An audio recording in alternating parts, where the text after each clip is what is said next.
Hello everyone, welcome to the next class of history. Today I'll be teaching you the last topic of chapter Mughal Empire, that is a closer look at Akbar's policy.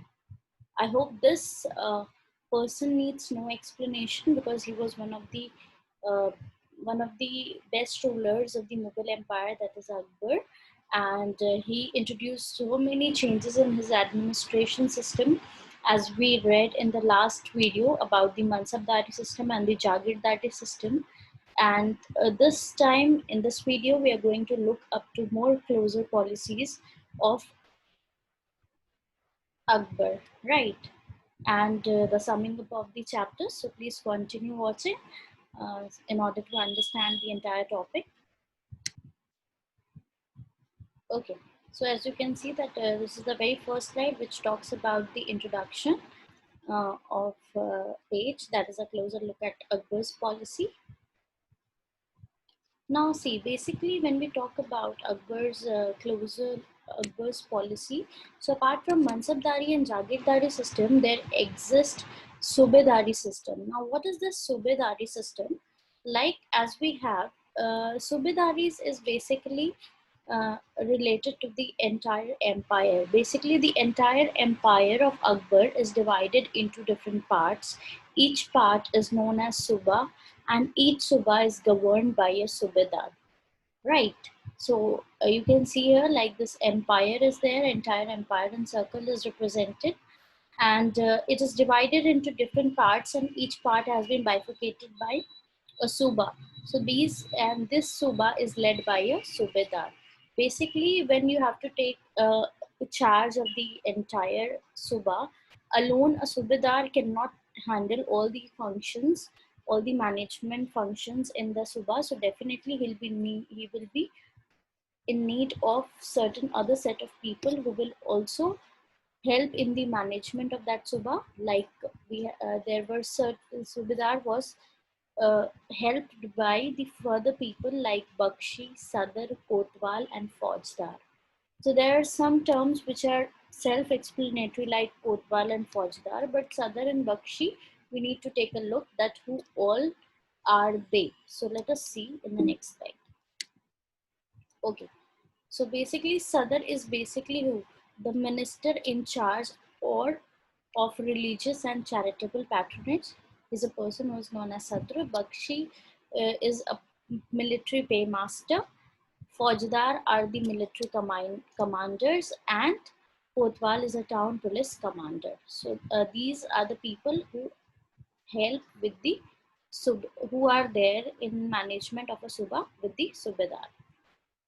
Okay. Moving on to the idea of Akbar that led to the Ibadat Khana.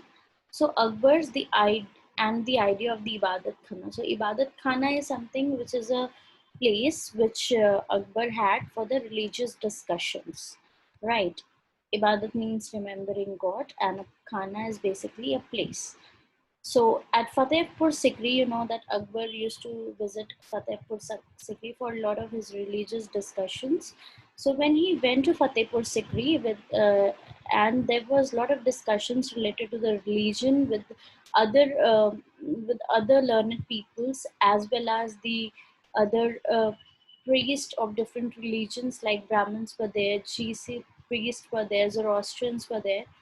So there were a lot of contradictory statements that came out from each of them. Like, first of all, why he was indulged into a kind of discussion, he was very curious to know that what are the people mindset related to their religions, and how they are tolerant, or how they are means reacting to the other people's religion. So basically, why did he do such a discussion? He wanted to know about the different religions and customs.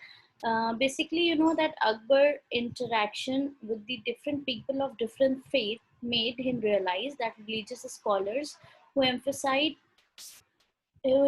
ritual and dogma were often bigots. Means the statement is quite confusing, right? So basically, when he interacted with the people of the different religions, he noticed that there were people who were not only intolerant but also having their own set of customs and religions to be followed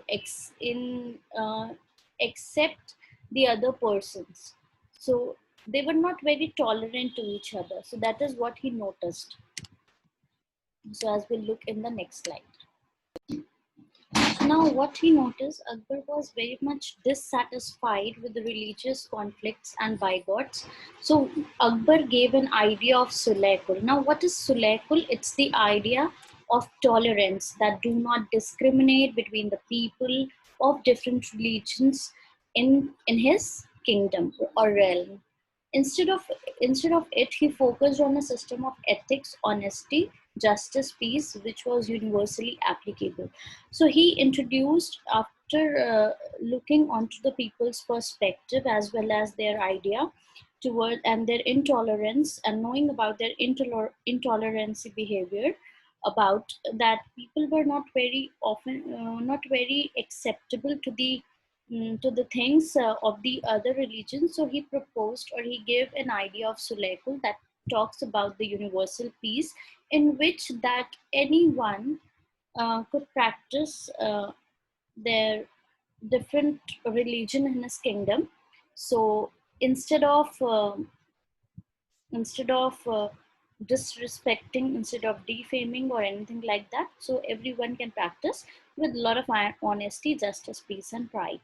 So that, which was something which was the best policy which was introduced by Akbar for the people of different religions without affecting anyone's opinion and their ideas. Right. Moving further. So let us see. Okay. So that what happened to the Mughal Empire and its efficiency in the 17th century and after it, because this was a phase when Mughal emperors have already uh, something was not working into the favor of the emperors, and the empire has started declining. So that was a result. Now, what has led to it?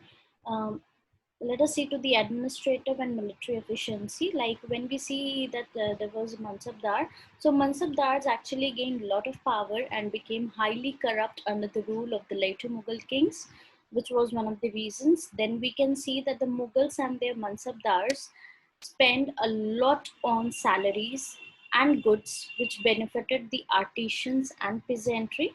But the large scale of revenue collection which was left was very, very little for the artisans and peasantry in terms of their saving, which was again a problem for them. Then, as the Mughal power declined, their servants have slowly emerged as the centers of power and money, which ultimately affected the rule of the emperors. And they often created the new province, like the Mansabdars gained a lot of power, because of which they have overtaken the emperors, and ultimately it led to the decline of the empire. So they all created a new provinces like Hyderabad, Awadh, but uh, they still, but in theory, when we read it, they are still considered to be as king in Delhi as their master and emperors. This is something which there are a lot of reasons which led to the decline of the Mughal Empire in the 17th century and after. So I hope that you have understood. Thank you very much for watching the video, and I hope that you have liked it.